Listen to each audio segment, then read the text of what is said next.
Perfect. So this is a supplemental podcast that we're doing.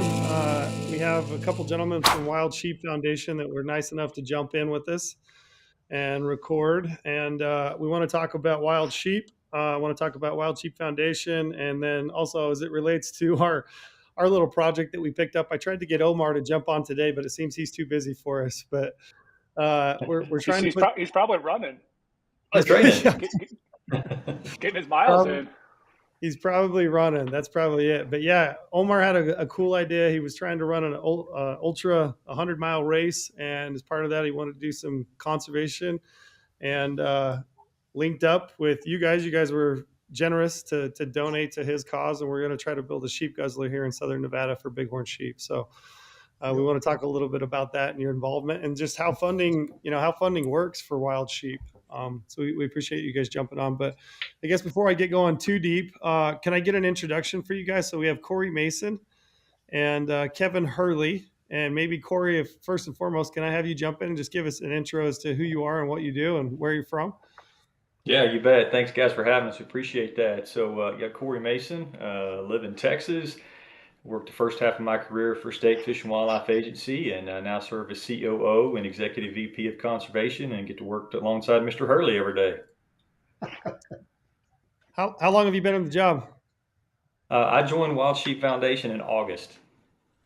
Okay, relatively new. I'm relatively new to wild sheep, but have been in the conservation space for 25 plus years. So, gotcha. What were you doing prior to wild sheep? Yeah, so I worked as CEO of Dallas Safari Club before that, and then 16 plus years with Texas Parks and Wildlife as a biologist for the agency. Gotcha. There's probably, how many people do you think are aware that the Texas has wild sheep, desert sheep, and actually you guys allocate permits to hunt sheep in Texas? Yeah, it's a little known resource, that's for sure, in the state of Texas. Mm-hmm. For sure, but super cool. Yeah, absolutely. Kevin, how about you?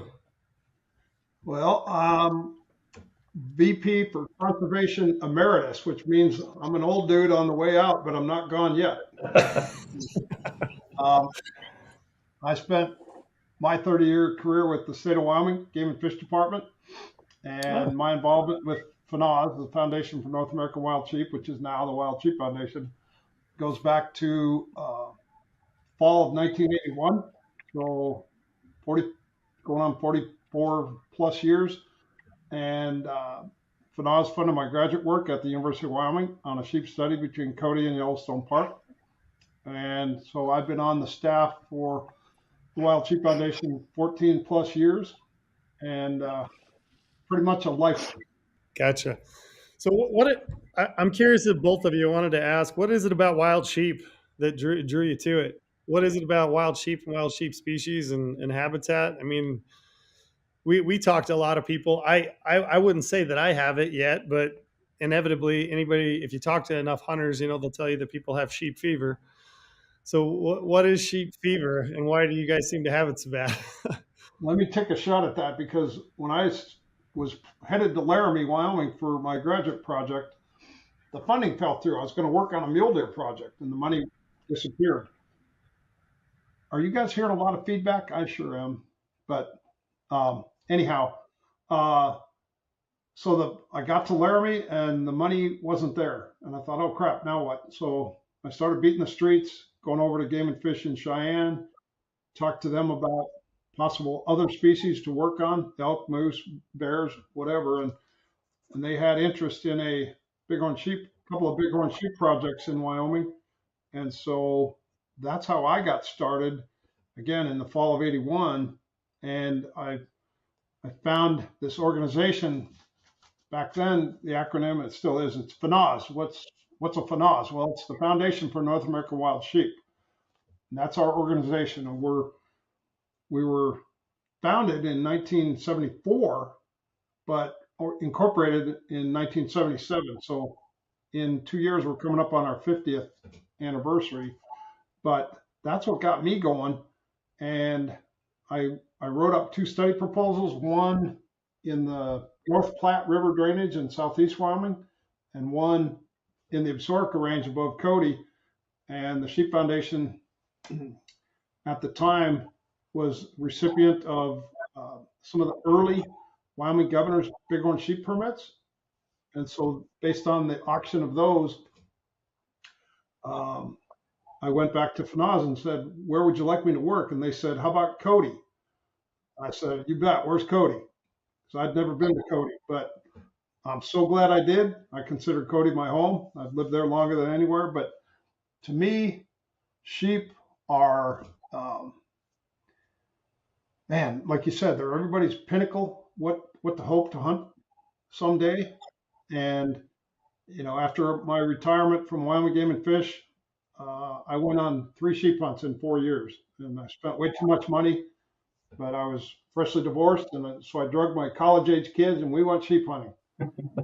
I thought, boy, if I'm going to try to manage or conserve these things, I want to experience what other people have experienced. I had hunted in Wyoming, but I was able to go to Alaska, the Yukon, and Mexico to get my 4 sheep. And so that's what got me going. And every day, I've been a biologist 48 years.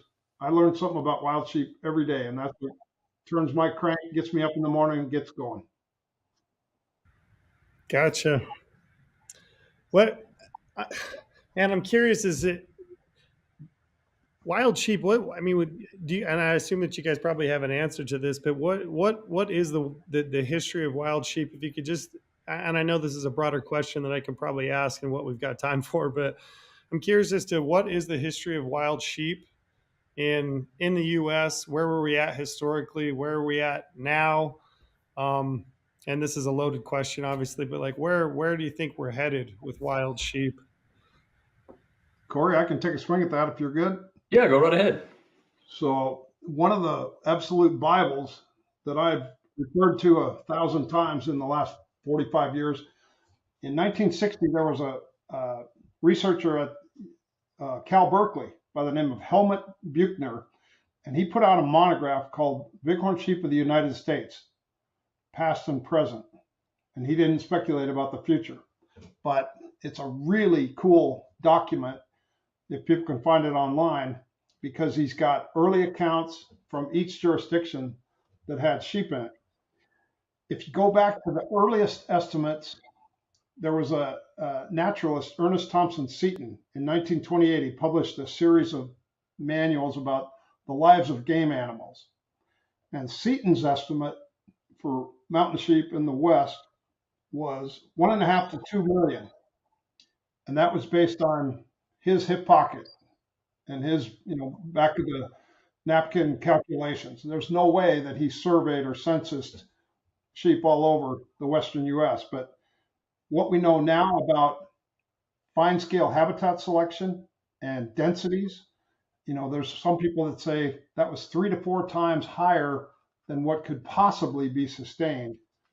Regardless, we can't argue about that, but it's fair to say that bighorn sheep are reduced by 99% or more. If Buchner's estimate was correct at 2 million, we're down, we got to as low in the US as 15,000 in Buchner's monograph written in 1960. So this was based on work he did in the 50s. And if you look around the West, and we've got a great graphic, we took Buchner's range map for bighorn sheep in 1850, and then he had one in 1960, and there's a dramatic difference. For example, Buchner considered the state of Nevada, the entire state, to be occupied bighorn range. Well, we know that's not quite accurate, but he obviously drew with a big thick crayon back then, where now it's fine scale mapping, GIS mapping, very detailed. Bottom line is, whatever the number was prior to European settlement, it got to a low of 15 to 17,000 in the Western states. This is excluding Mexico, excluding Canada, Alberta and British Columbia. Now we think that bighorn numbers, desert bighorn in the States, Rocky Mountain bighorn, California bighorn, there's probably 85 to 90,000. So we're maybe 3 times the low point. You know, if it got down to 25,000, counting BC, counting Alberta, and the Western states, maybe there's 3 to 4 times that now. But it's a long ways from 2 million spread out all over the West, if that makes sense. Yeah, it does. What in regards to threats, and some of these are answers that I might know the answer to, but in terms of threats to wild sheep, what would you say the biggest threats are, and then how do we deal with it? Boy, how many hours is this podcast? No, seriously, I'm putting together a talk that I'm giving not next week, the week after in Arizona at the every other year meeting of what's called the Desert Bighorn Council. And I have not worked in desert bighorn country all that much. Much of what I've learned is from a compadre of Corey's from Texas, Clay Brewer. He worked for Texas Parks and Wildlife Department and was really the heart and soul behind the restoration of desert bighorn in West Texas for a long time. He retired. He worked on our staff for a while. He's still available on some contract stuff. But what they asked me to give a keynote address in 2 weeks is, what were the challenges then and opportunities? What are the challenges and opportunities now? And project out 75 years. What's it going to look like? And man, I wish my crystal ball was that clear. I would have probably bought some bonds last week before the stock market roller coaster ride if my crystal ball was that accurate. But in the very first transactions of what's called the Desert Bighorn Council, in prep for this talk, I went through and I looked at what are the limiting factors that were identified by those early managers and researchers. And a lot of it stemmed around competition for forage. And that might have been with deer, which a lot of people now go, deer don't really eat the same thing that sheep do. Feral horses and burros. Back then, burros were a real issue. This was way before the 1971 Horse and Burro Act, but burros were a problem. A lot of Park Service land, Grand Canyon, Death Valley, different places had burro problems back then. Disease is always an issue. Bighorn sheep, as hardy as they are in the places they live, from a respiratory standpoint, they're pretty wimpy. And people have always asked me, what do you mean by that? It's like, well, if you look at them sideways, they'll start coughing and keel over. But there are respiratory pathogens that domestic sheep and domestic goats carry and can transfer. And so a lot of times that results in pneumonia in bighorn sheep. Now, it might be a light die-off. You lose a third of the herd. It might be an all-age die-off where you lose 90 to 100% of the population. It compromises lamb recruitment because those mothers, they're still shedding the bacteria and the lambs have no natural immunity. And so as soon as they stop weaning, they get sick and die. So, there's predation, everything from coyotes and golden eagles to mountain lions in some places. But there's a whole suite of challenges that these guys identified in 1957 in the first transactions. But if I look at it now around the West, it's a lot of the same challenges. A place like Nevada where GOHUNT's based out of, look how dry it is. Driest state in the nation. How many days since you guys got any rain? 200 days? 200 plus days? And yeah, it's been a while. To me, Nevada has a lot of challenges with feral horses and burros, and the Bureau of Land Management is trying.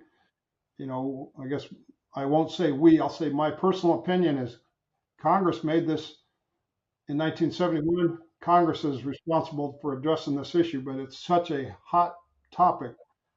You don't get a lot of congressionals that are willing to take this on, but man, the BLM's trying, and they're playing with the hand dealt to them. We get that, but horses and burros are challenged. In fact, there's 7 times the biomass on the landscape of horses and burros in Nevada compared to all the native ungulates. If you combine the elk, the deer, the pronghorn, the bighorn together, there's way too many horses there.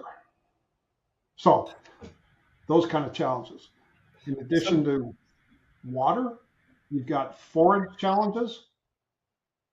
You know, if it doesn't rain, nothing's growing. So, you know, what are they eating?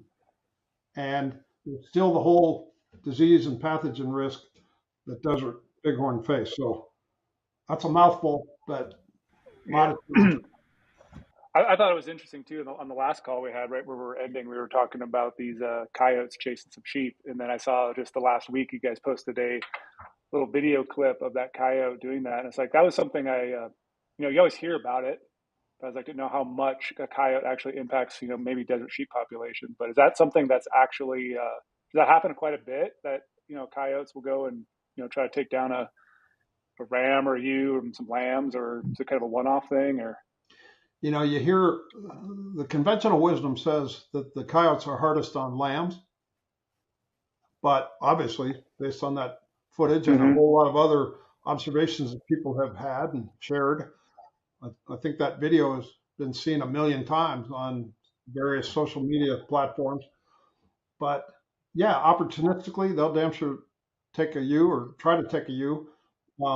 Or a ram. I've heard stories of golden eagles dive bombing rams and rams up on their hind feet like a stud horse, trying to fend them off.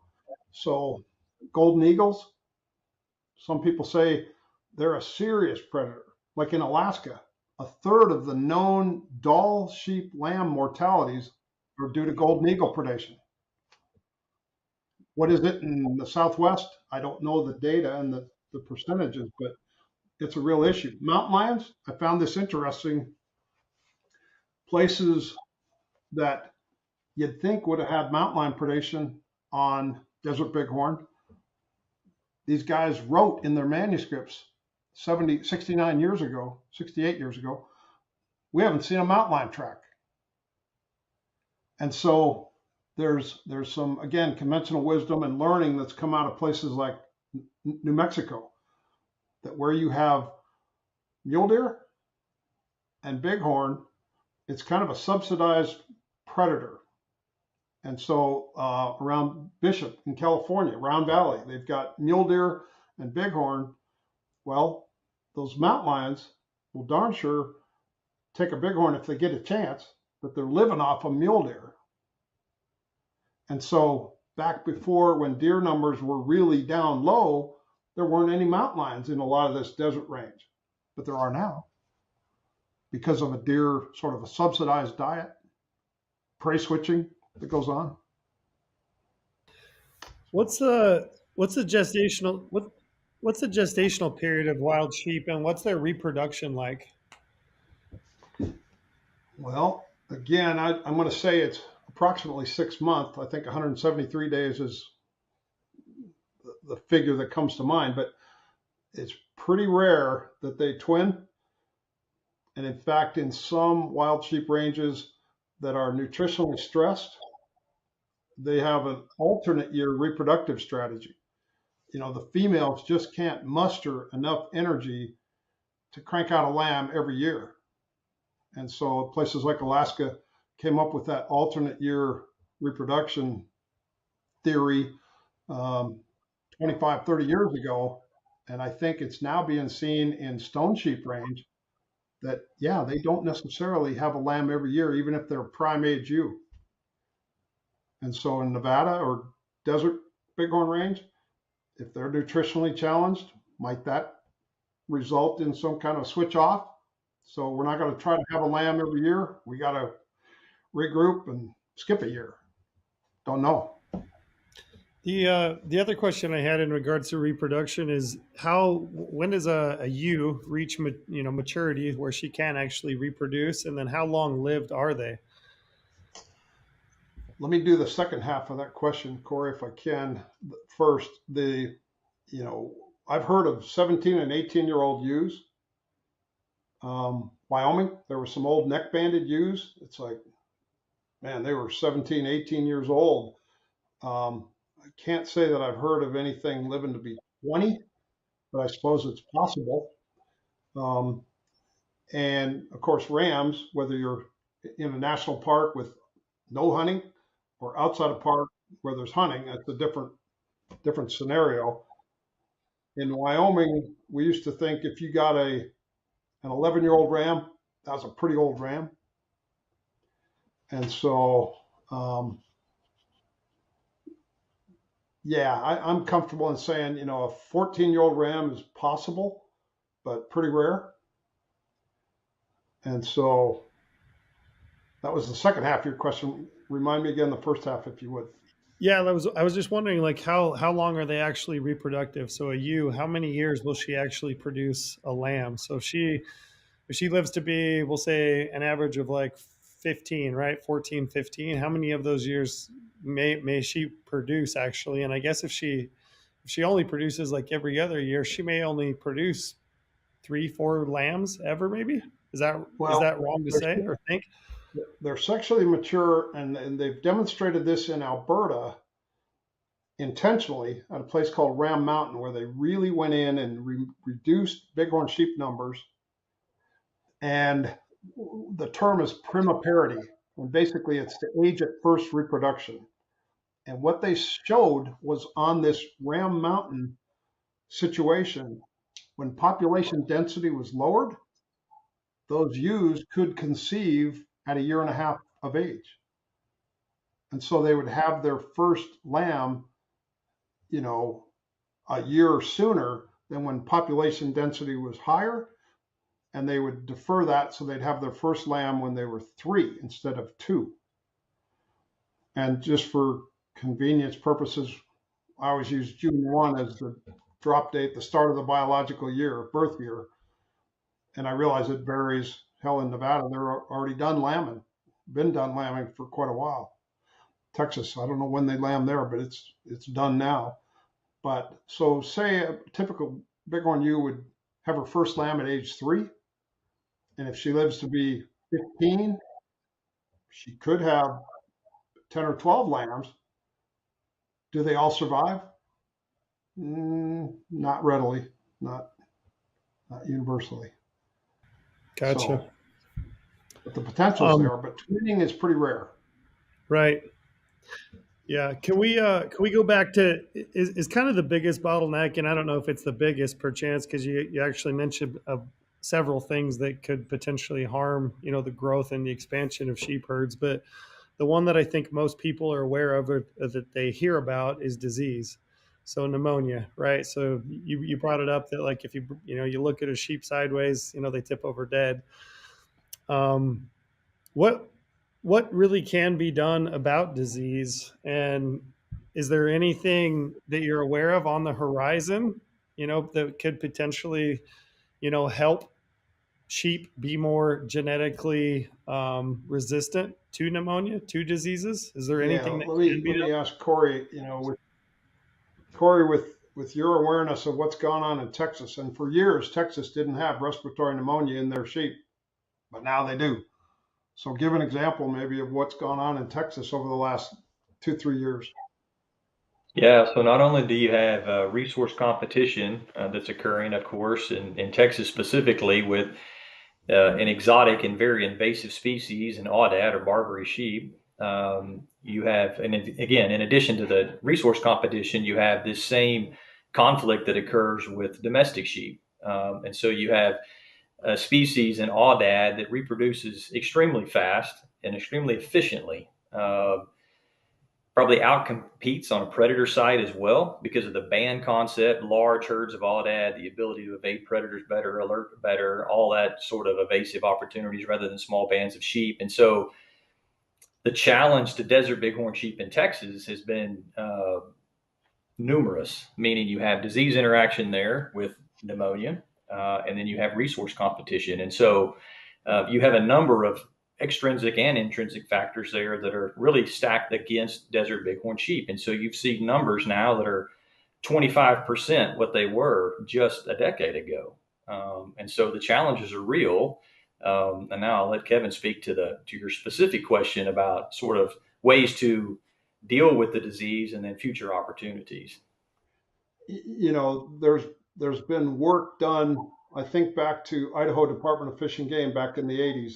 They had a project looking at, is there some genetic makeup or some genetic variable that some sheep are more differentially resistant to these respiratory pneumonia or bacteria.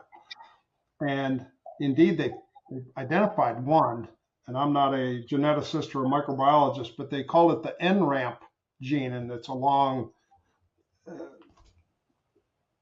NRAMP is just a way shorter term than what they found. But, you know, those of us who were outside of Idaho Fish and Game and outside of Idaho, we're looking at that going, now, wait a minute. Okay, so you may identify some genetic trait here, but if you say, we're not advocating for captivity at all, but if you could somehow isolate that gene that favored resistance to these respiratory bacteria, well, we should have a lot more bighorns with that gene on the landscape.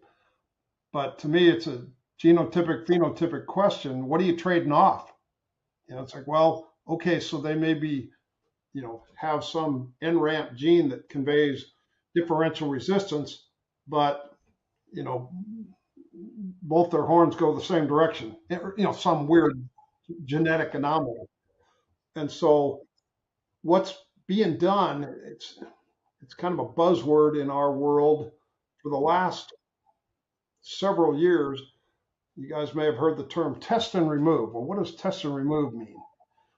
And so this is based on long-term work, 2 decades, 3 decades worth of work that started in Hell's Canyon, a long linear canyon between Idaho, Oregon, and Washington. I analogize that to a pearl necklace. You've got a long linear canyon and you've got little nodes of sheep. Well, if you go back and look over the last 50, 60 years, there have been sheep released in Hell's Canyon from at least a dozen different sources, all the way from Alberta, Wyoming, a bunch of different places. And I heard Dr. Mike Miller, he's a retired wildlife vet for Colorado Parks and Wildlife. He said, what happens when you put 12 kids in a daycare and close the door and let them wrestle and, blow snot on each other and transfer cooties? Did we do some of this ourselves because we were mixing source herds instead of kind of keeping it clean and we're only going to get them from one place? Well, and by no means am I criticizing our predecessors, because if you think back to what guys did in the 50s and 60s and 70s, they did the best they could with the knowledge they had. But now there are a number of Western jurisdictions that are really careful, and they may not do any sheep transplants because of that pathogen mix. You put them all together and hit the blend key.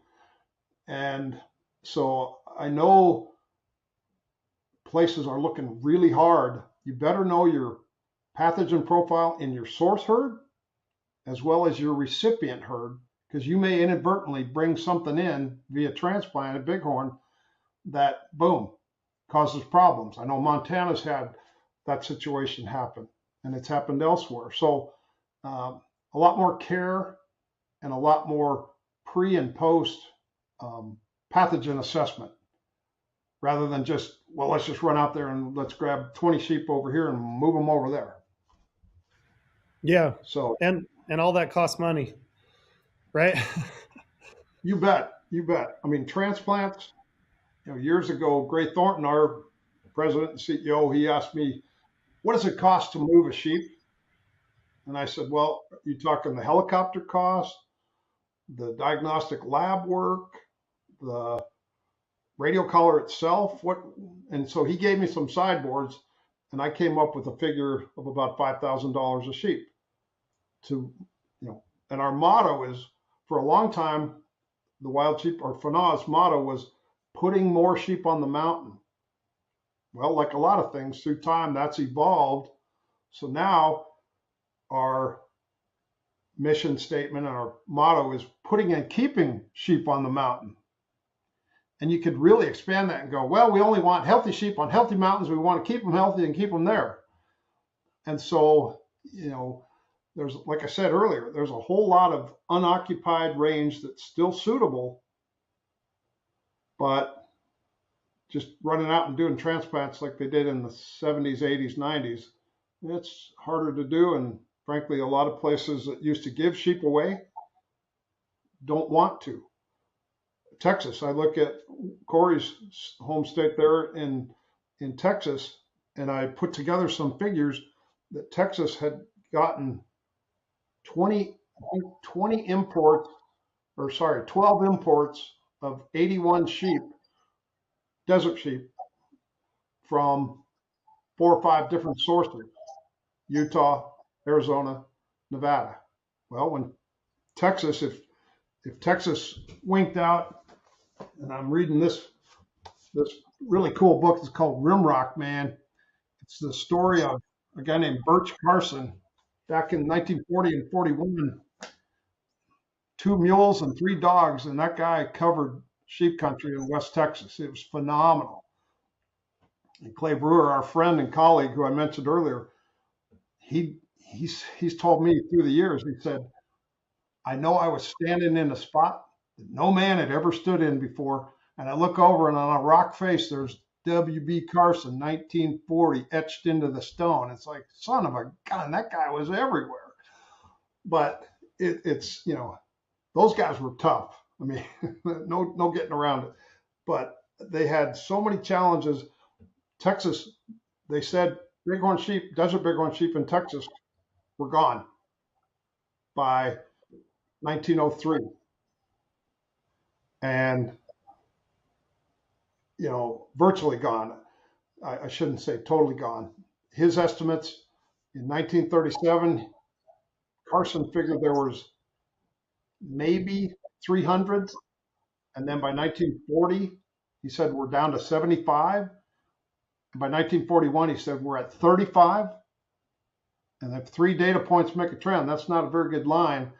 And so, and again, Corey's going to know with his TPWD background and Texas background, in the 50s, Texas Parks and Wildlife Department and our affiliate down there, the Texas Bighorn Society, got back in the restoration effort in West Texas, grew it back to probably higher than historic numbers, 15, 16, 1,800 bighorn.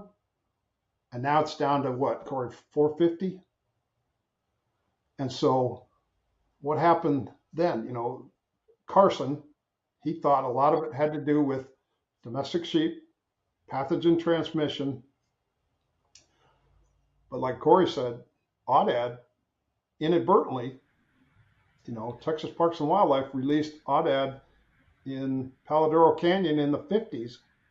And now there's how many? Way more Aoudad in West Texas than, like 20, 25,000, whatever the numbers and estimates are. It's incredible. And like Corey said earlier, they breed like rabbits. They can twin. They can have 2 litters a year. And what's your thought, Corey, on Aoudad, and in regards to wild sheep populations, and would you like to see more management? Is it even feasible? I'm just curious as to what your opinion is on Aoudad. No, that's an insightful question. I appreciate that. I think if there is a desire for desert bighorn sheep to exist, and we'll just use Texas as the sort of confined boundary there, I think massive Aoudad eradication is the only way to do so. They cannot really coexist. Again, Aoudad outcompete, they transfer disease. Their reproductive rate is exponentially higher. And there has to be significant reduction of Aoudad for desert bighorn sheep to have a chance at surviving. And it's pretty black and white. And there's a challenge there, of course, with management from a financial standpoint, from a landowner's view, with mean, Texas being one of the very few states that, most of the wild sheep occur, I should say some portion of the wild sheep occur on private lands. Again, a unique model.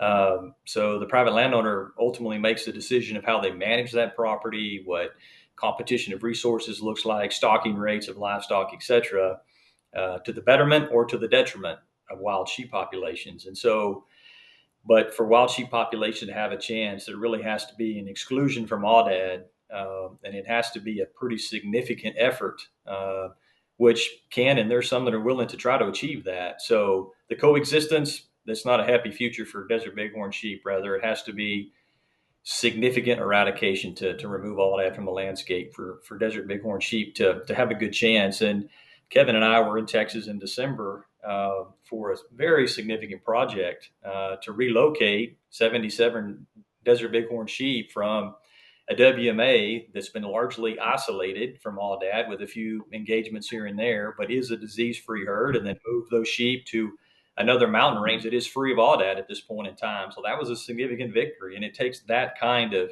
planning and advanced work, I think, to safeguard that resource. Yeah, the unique part about that transplant, though, is the Franklin Mountains north of El Paso was identified as the last mountain range in West Texas that didn't have Aoudad in it. And so that certainly was a consideration in TPWD's decision to try to transplant sheep off of Elephant Mountain, south of Alpine, all the way over to the Franklin Mountains State Park, north of El Paso. Are Aoudad susceptible to pneumonia? Do they show it, or could they carry it and then pass it on to desert bighorns? They might not get the latter. And there's some really good work that we help fund along with a lot of other partners at Texas A&M. Dr. Walt Cook, who used to be the wildlife vet for the state of Wyoming Game and Fish Department. He's a professor at A&M, and he and his grad students worked on that transmission. And so they isolated and then co-penned, some Aoudad and some desert bighorn. And the desert bighorn carried various strains of MOV, this Mycoplasma ovidiumonia. Everybody calls it MOV for short, but it's kind of the setup artist, the bacteria that compromises the airway. And so the Aoudad weren't dying from it, but right next door, the desert bighorn were. Now, they looked at shared water. Was there a stream or something going through? Did they share a water tank? And so Aoudad have been now demonstrated to carry and transmit that pathogen, but they're not as susceptible as desert bighorn are. And that's a real challenge. I would assume that eradication or massive removal of Aoudad would not be received maybe that well. How is it received? Has it been kicked around in the state of Texas? Is it something that you guys have talked about? And how is that received? And how do you deal with that? I mean, is it even something that is even on the table? Yeah, it's again in that particular case where at least a portion of the range of desert bighorn sheep is on private lands, the private landowners would have the opportunity to undertake that, and so there are landowners that prefer the native resource, meaning the desert bighorn sheep, and that are engaging in some management of Aoudad like that, and so those conversations are taking place, and I think these last few years that Kevin mentioned, and really the sort of the ultimate downturn there in the sheep population, wild sheep population in Texas has gotten a lot of attention as to, do we really care about this resource? And you're sort of at a fork in the road. And if the fork is yes, we have to take the ultimate action to see that through, because there's not a maybe in that. It's a yes or it's a no. And if it's a no, it's a no. But if it's a yes, what are we going to do? And that really does involve intensive eradication of Aoudad. And that looks like a number of different things. But there are those that are willing to have those conversations. And I would foresee that landowners are willing to take those actions into the future. And like any land management action, conservation is expensive, period. If it's prescribed fire, if it's, providing water in an arid landscape, it's a remote place to get to. It's hard to get there. It's helicopter, it's truck, it's big water hauls, whatever it is.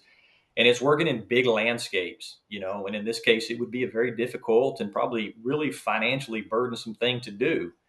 But yet, if there's a desire to get it done, it can be done. And so I guess I'm sort of answering your question a little bit in a long, circuitous route there, but those conversations are taking place, and there are those that are willing to invest in desert bighorn sheep in that way. But the other side of that coin, in bad pun, is that there are some landowners, large landowners in Texas that don't have desert bighorn on their places, but they can damn sure sell a lot of aoudad hunts.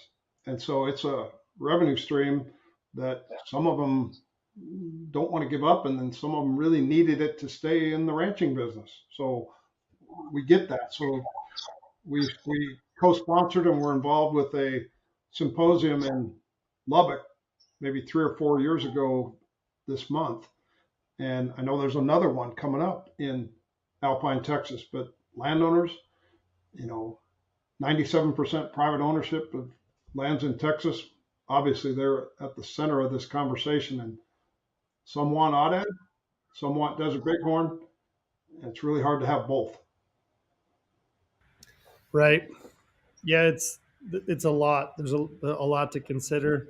I don't want to spend like the entire time talking about everything that's wrong with sheep, because certainly there's a lot good going on, I would assume. So I wanted to give you guys a chance to talk about what is going right with sheep. Where is, the strongholds for sheep? What's going good with them? What populations are doing well, and what kind of cool projects are you guys working on to ensure that we've got sheep on the landscape, and that they continue to prevail. So I wanted to give you a chance to talk about some of the good things as well. I'd love to talk about nothing but good stuff, but there's a couple others that I need to at least mention here. If you look at Dall sheep in Alaska, the white ones up there, Alaska is probably down 40 to 70% on Dall sheep numbers in some of their mountain ranges. And of course, that's reflected in the harvest. The ram harvest the last 2 falls has been as low as it's ever been recorded in the last 30, 40 years up in Alaska. And so what's going on up there, a lot of it is weather dependent,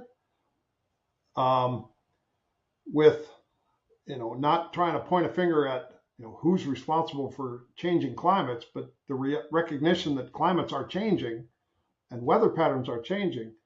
So to me, the classic Dall sheep range in Alaska might have had dry, powdery snow that would wind scour and blow off. But now it's heavier moisture content.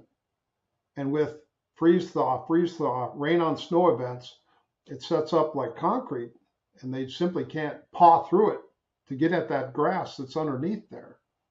And so Dall sheep numbers in Alaska have gone down dramatically. Now, how do we change the climates and the precip patterns and those rain on snow events? And we don't know. We don't know the answer to that. Alaska's documented an ascending brush line. And sheep are primarily grazers, but the brush line is climbing up the slope a meter a year. So the top of the mountain's not getting taller, but the brush line is getting higher, which reduces that habitat. So that probably brings up predators a little bit higher too at the same time. You bet. And so, we've talked about, well, what do you do in Alaska for Dall sheep with an ascending shrub line? Well, you could do contour prescribed burning, but which mountain range do you start on in Alaska? Holy cow. And so there's challenges all over wild sheep range in North America. Nevada for a long time had the most of anywhere, over 12,000. But I think 3 or 4, maybe 5 years ago, when things really started getting dry in Nevada, I've heard numbers from Nevada Department of Wildlife that they think they lost 2,000 to 2,500 desert sheep because of this ongoing chronic drought in Nevada. Wyoming, where I used to live and work and manage sheep, is down from what it was. Some places, Oregon, Oregon's doing really well, especially their what they call California bighorns. They're not from California, but um, it's a really cool idea that's in early stages. But California bighorns were first brought into the U.S. back in 1954, the year I was born, in from the Junction herd around Williams Lake, BC, and they made their way into 7 western states, and Oregon, Washington, Utah, North Dakota, blah, blah, blah. There's a bunch of them. But the source population, the Junction herd, is really struggling. And so I know there's a lot of conversation, a lot of effort in how could Oregon pay back the favor that British Columbia did 70 years ago. And so there's some hurdles, there's some pathogen profiles, there's some work that needs to be done genetically. But we think that would be an absolute great accomplishment 70 years later to, hey, British Columbia, the Western states are paying you back because you got us in the California bighorn sheep business. Now we want it because Oregon is doing well. They've started issuing U licenses in some of their herds to, keep a cap on numbers. And so there are some places that are doing really well. Others, the struggles continue. North Dakota is a great example. I was just at a meeting in Minneapolis a month ago, and Brett Weedman, the biologist, the bighorn sheep biologist for North Dakota Game and Fish, a longtime friend and colleague, he reported, they've got 350 to 400 sheep in North Dakota, and they're doing great. They don't have a ton of habitat, but they're doing great. Rams are growing, lambs are growing, and so there are some bright spots, certainly, but there's plenty of challenges. And I guess on balance, there's probably more challenges than there are bright spots, but that's what we keep trying to do with our membership and our network of chapters and affiliates. They're dedicated conservationists. We want to see wild sheep prosper, and it's so heartening for me over my 45-year watch of FNAS and the Wild Sheep Foundation membership. There's people that may never get a chance to hunt a sheep that still want to do something to help wild sheep. So they may help on a guzzler project. They may help tear down some fences. They might help, weed pulls on crucial winter ranges, that kind of thing. So it's a great family. We have 11,000 members roughly. And a lot of those folks may never hunt a sheep, but I just love them for their energy and their willingness to donate their time and as our boss says, time, treasure, and talent in the purpose of helping wild sheep, back to the motto of putting and keeping them on the mountain. So. Yeah, wild sheep's always been one that I've loved supporting. I've been a life member for 12 years now. Thank you. I will say that, like, the magazine itself, like, if you guys like reading, like, the magazine's worth it every single time. I love your articles over the years. Read a lot of those, and just like even the sheep show every single year. That's like one of my favorite things to go to. Probably the best show around. It's just a good time, and it's like cool seeing everyone there supporting wild sheep, and what everyone wants to do is put more sheep on the mountain and keep them there. So it's like, yeah, it's cool. Like I've done a lot of these also guzzler projects around here, just like seeing these guys who literally you talk to, like they go to every single guzzler project every year in Nevada, and you ask them if they ever drawn a sheep tag, they're like, no, but they keep going back, they keep giving their time, they keep giving their money. Like it's a good thing to motivate me to be a life member back in the day. Like I might never draw a sheep tag here in the lower 48 or even Alaska go to, and it's like I'll continue to do it. I think continue to do it as well. I think Brady, to your point and to Kevin's point, there's such a really unique interest and generosity of the community that supports sheep conservation. And what percentage of that will ever hunt a sheep, I don't know that number, and it's probably inconsequential because it really doesn't matter. The point is there's such a generous nature. People that come to the sheep show and support, or they support through their time and talents and treasures a work project through a chapter and affiliate to build a guzzler, or they activate and engage in a policy matter because it involves sheep conservation and sheep management on public lands or a particular bill or policy or whatever it might be. But it really is unique. Sportsmen as a community, and I hate to say this, but it's the truth, and I've said it for my own career, there's such an apathy with sportsmen to not engage in so many matters, but yet in a really happy turn here that people willingly support and they come out. And I think one of the reasons two folks are willing to support Wild Sheep Foundation is because there's such transparency in where the dollars go, to your point. I mean, the publications that come out, you can see literally a portfolio of this is where every dollar was spent with a state, provincial government, Mexico, Central Asia, whatever the project might be. And this is what was accomplished. And it's very strategic. It's not haphazard. It's reviewed well by conservation staff and our professional resource advisory board, ultimately confirmed and approved by the board, working with all of our conservation partners. And so there's such strategy and delivery to the projects. And again, sure, they're addressing challenges, but man, there's such a sense of generosity that really is encouraging in this community. To that point, I'm interested, and I apologize, Corey. I'm gonna mute your mic real quick because I think that's where I'm getting some reverb. But I'm curious as to hear you guys talk about what you think the role of hunting is in conservation, specifically to wild sheep.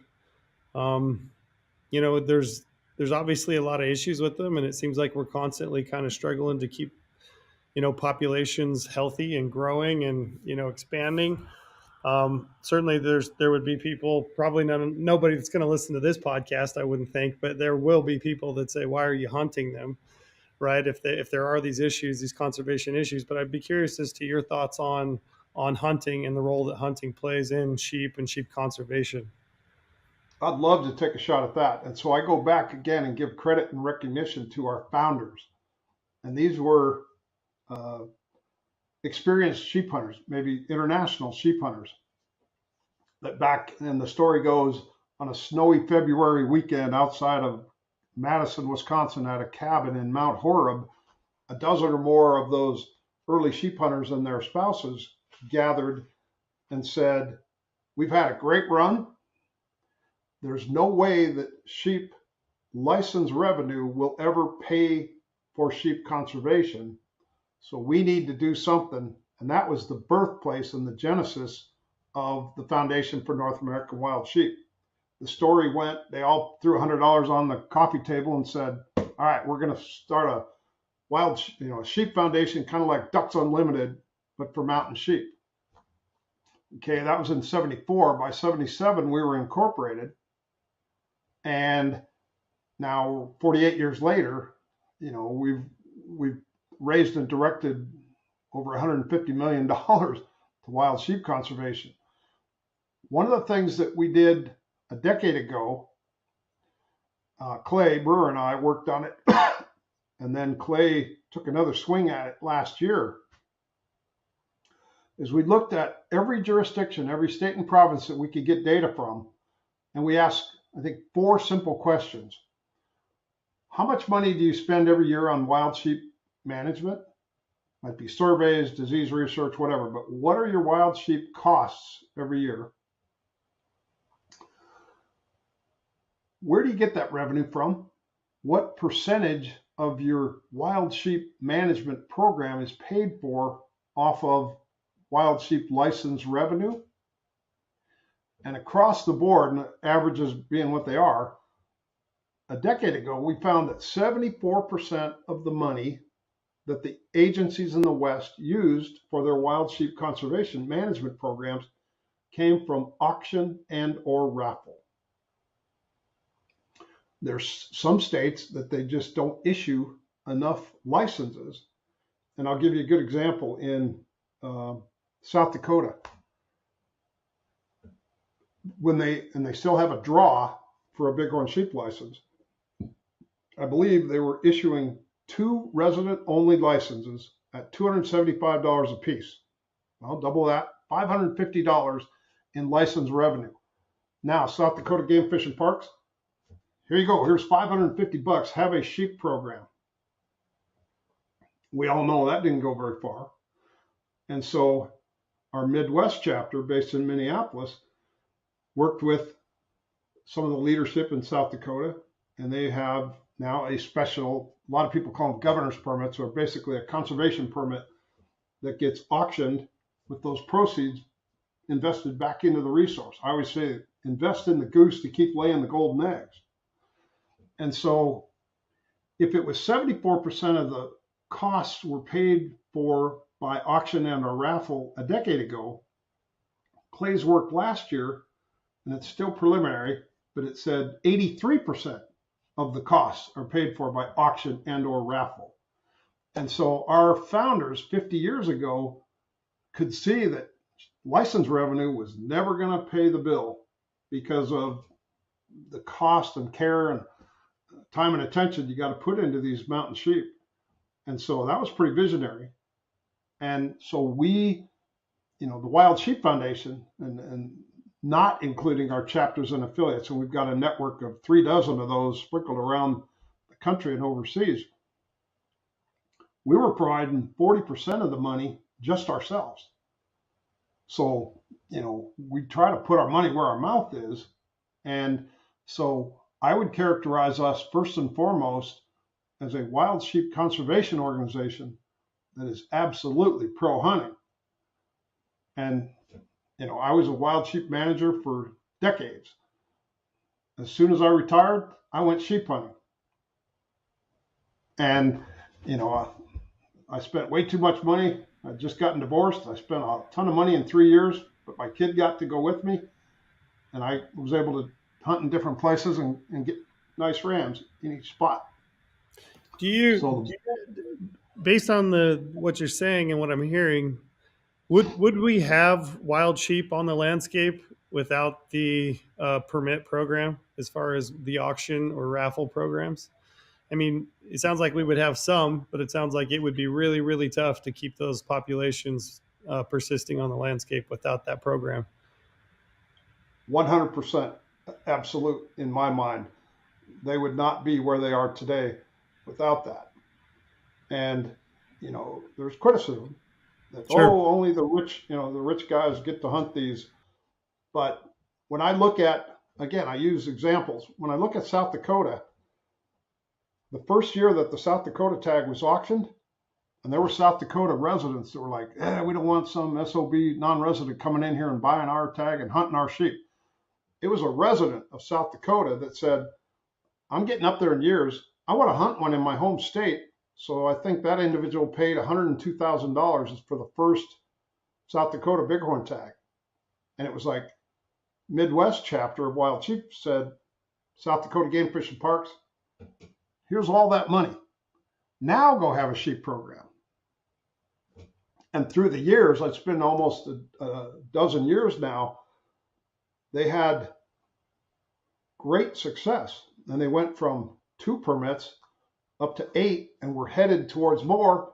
But now South Dakota's having a respiratory pneumonia die off in a lot of their bighorns. And so I think total hunt licenses in South Dakota might be 5 or 6, where it was 8, maybe headed to 10 or 12.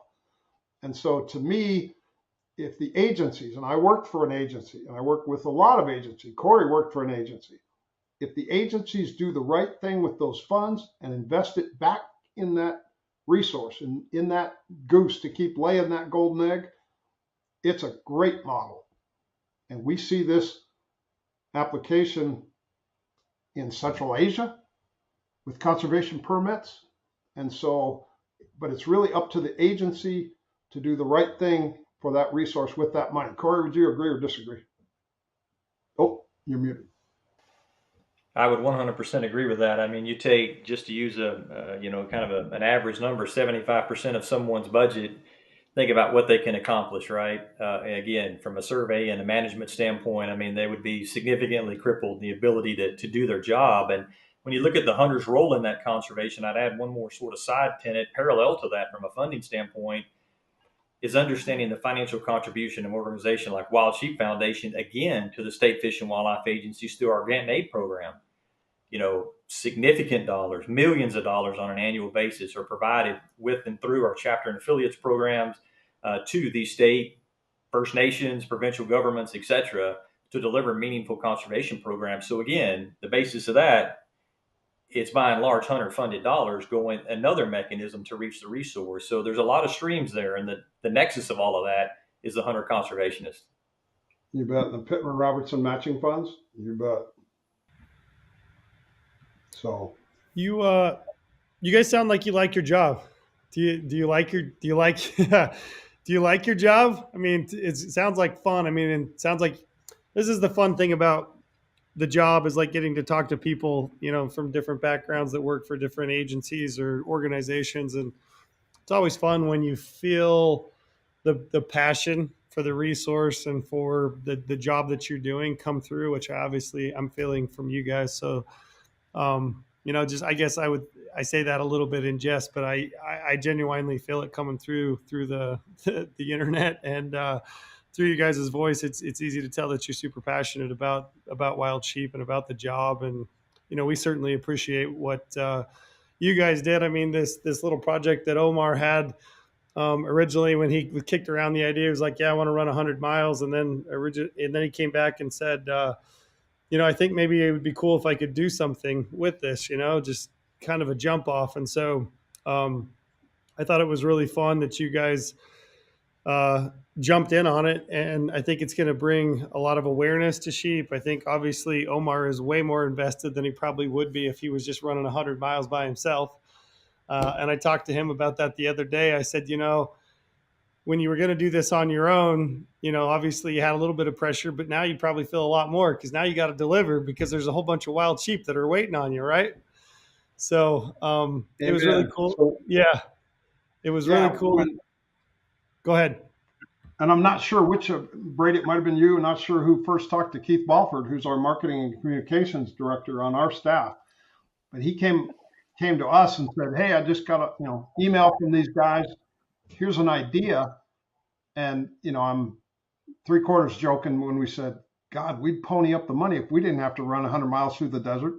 And so, but we thought, how cool is that? That a guy like Omar, a fit young man that's willing to do this for a cause. And so we said, well, they're taking pledges, kind of like the old walkathons. Well, we'll give you $1 for every mile you walk. It's like, no, let's go big. And so we talked about it on our staff, and our boss was somewhere in Canada, so we just made the decision without him. It's like, hell yeah, we're in. And so he came back and he's like, great. But yeah, this is a kind of project that helps identify the need, explain it to people. It's like, well, why would that guy run 100 miles across the desert to raise money for wild sheep and water development? There's an opportunity for us to tell that story. But yeah, I'm quite sure we didn't want to. Did they give you the name of the guzzler? Did they hit you with the Lopez Sheep Cantina is what we're calling it? Well, naming rights are a big deal, huh? Yeah, I think the project does a number of things. Like you say, I mean, it meets a resource need, right? We've talked about an arid landscape, and one of the great things about that, again, these are, in this capacity of the financial support from Wild Sheep Foundation, largely hunter-funded dollars. And there'll probably be others. Maybe they're all hunters, maybe they're not. But the point is you have a resource here that's going to support all kinds of, from herpetofauna to birds to obviously big game in this capacity. But then you have what I think was a really cool aspect of it too. And I really commend GOHUNT and Omar that you're creating awareness around the need and an issue from the running community, some probably that have some awareness of it and some that don't, because it's not what they think about every day. And so it's a really cool project. So really tip my hat to you guys for thinking like that, because there's an educational component to this, and that's really big too for us. One of the things I think is notable is, I mean, Corey used to work for an agency. I used to work for an agency. Maybe you guys have an agency background, who knows? But, we don't anymore, but they're our partners. And so if they need help, we're here to help them. Our chapters and affiliates, closest to, like Nevada, we've got 6 affiliates in the state of Nevada. And, what we want to be able to do is, in this case, help Nevada Department of Wildlife. They've got some real challenges going on now with this chronic drought, poor forage availability, population density. I guess it's fair to say you always want to use sheep alive if you can to transplant them to suitable habitat elsewhere. But when you can't, the Wild Sheep Foundation, we have policy statements. We recognize the need to sometimes harvest ewes as a population control option. And so we're here to support NDOW as they make their decision on what are they going to do with this acute situation in southern Nevada with a lot of sheep and not a lot of water and not a lot of feed. And so, we're not driving the bus, but we're damn sure putting the gas in the bus so they can drive it. Does that make sense? Absolutely. Yeah, absolutely. And yeah, we appreciate it. We appreciate the partnership, obviously. This is the first chance I've had to meet you guys, but it's always a little awkward when you do a podcast like this online, right? Because there's the delay and the echoes and things. But I would love to have you guys in sometime just to pick your brains even that much further. So open invite. If we can get you to Vegas sometime and we can sit across from each other at a table and kind of further flesh out. And I know Brady, I'm speaking for Brady, and I think he'd probably be okay if I say this, but Brady is a genuine nerd when it comes to diving into the details of biology and habitat and sheep and populations. And I know for a fact he would love to have you guys in office and get a chance to sit down and like really pick your brain and kind of explore that. So open invite. We'll have to get you guys into the office here in Vegas, and we can do this again and really hopefully raise more money and more awareness for wild sheep and just like you said, keep putting gas in the bus because it requires gas to keep it rolling for sure. And I think it's in the it's spirit of Las Vegas, we could bring that 10,000 and gamble it and double down, and we could raise 20,000. That's a good idea. Yeah, that's like when I was a kid. My brother and I had a lawn mowing business. My dad would periodically go to Las Vegas and he'd say, "Do you have any money you want me to invest for you?" And we'd give him like $10 of our hard-earned money. He'd come back and we'd be like, "Well, how'd it go?" He goes, "Oh, I did okay. You guys lost." But what I was going to say is I've referenced a couple times, and Corey has too, this chapter and affiliate network we have. And I look at the Fraternity of the Desert Bighorn, which is the oldest. They predate the Wild Sheep Foundation. I think they're having their 56th or 57th banquet this year. And I want to say it's May 20th. That they typically have it at South Point. Yep. But Fraternity of the Desert Bighorn, FDB is what I always call them. They've got a tremendous bunch of volunteers on their board. One of their past president, Clint Bentley, he's now bumped up. He's on the Wild Sheep Foundation National Board. Pat Cummings is the president of FDB. Pat is a retired wildlife biologist for NDOW right there in Las Vegas. And, a whole roster of volunteers, but their banquet is coming up. So maybe that's something you guys can connect with locally there in Vegas.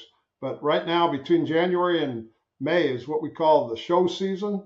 And our chapter and affiliate network is having banquets all over. I think Gray, our boss, is headed to Alaska today or tomorrow. And so Utah just had theirs, Wyoming's coming up. So that's where people can really engage. Of course, we're interested in having folks be members of the Wild Sheep Foundation, and ideally they could help their local affiliate or chapter as well. And so there's local events on our website, and we can get that information to you for the fraternity. But that'd be a good opportunity for you guys to talk. And they're putting on a banquet, so I'm sure they don't necessarily want to deviate too much from that. But those are the guys that boots on the ground closest to these projects. Yep, for people listening to, I pulled it up. It's a May 17th Fraternity Desert Bighorn banquet, and we actually do have a table there too. So we have GOHUNT bought a table, so we'll all be there. And yeah, if anyone wants to chat with us about anything or ways we can continue to help fraternity, like we always say, love those guys. Bid often. Exactly. Yeah, but that'd be great if we could ever cross paths in Vegas. I was there. Of all things, I went to Las Vegas July of last year to a Garth Brooks concert. It was only 118 degrees, but I thought to go see Garth Brooks, I will suffer through that. Yeah, open door policy. If you ever make it back, let us know. We'd love to jump on and have you to the office and get a chance to meet and talk further. So let me verify. When is Omar's run? When is he doing this? It's May 2nd and 3rd, I believe. Let me pull up to be sure here.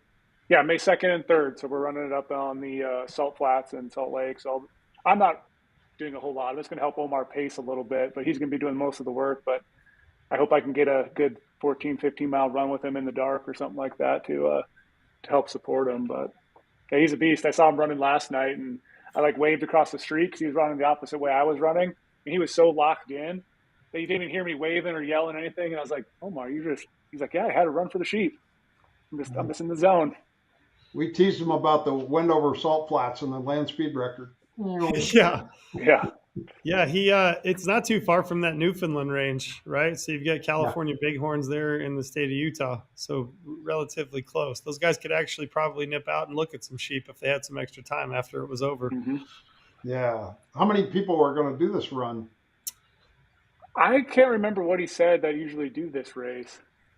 I think there's I wanted a to decent say amount. there was like 35 or 50, something like that. I don't know how many crazy people there are that sign up to run 100 miles in the desert, but apparently there's a few of them. Mm-hmm. Well, we joked again. We sent our $10,000 pledge over to you guys last week on a wire transfer, but we said maybe we pay half down and half if he finishes. Exactly. That's how I was joking, Omar, too. You got a lot riding on you. I like that. Great effort. He's been putting in the miles for sure. If he's not at his desk, he's running. Yeah, I think the last 2 weeks he's literally averaged over 100 miles each week. Wow, and that's a lot. Like that's a whole lot of miles. Yeah, that's awesome. That's and then serious run 100 commitment. miles in one day. Yeah, big commitment. Yeah, we look to share, the social media stuff, and I'm not that wizard, but if we tag or collaborate or share or whatever we do to help tell that story, it's a great effort and also a result in a good project. So have you guys, we're just curious, talking to some of the NDOW guys, they're water development specialists, they're Brad Bauman, guys like that. Have you guys located a spot that you're looking for? Yep, we actually got a spot in the Muddies, so the Muddy Mountains right here would be really nice because it's right outside of Vegas. And I think we actually made our project earlier, so we actually did get a slot in 2026. Originally, we had thought we probably could do 2027. So hopefully we're going to, like we said the other call, we're going to try to do a big film around this whole thing. We're going to film some of the race, film the Guzzler project, and try to put a big little piece out there about this, big conservation movement we're trying to do, and other people will get excited about it as well.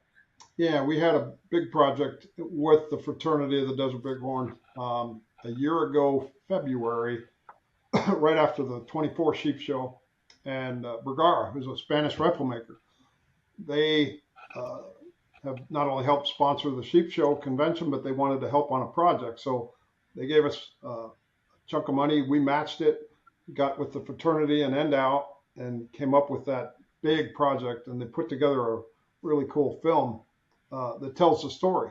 And so Keith was on that project. But yeah, we'd love to come whenever it's scheduled in 26. We'd love to have some representation there as well. Yeah, let us know, please. Yeah, definitely have to stay in touch. Yeah.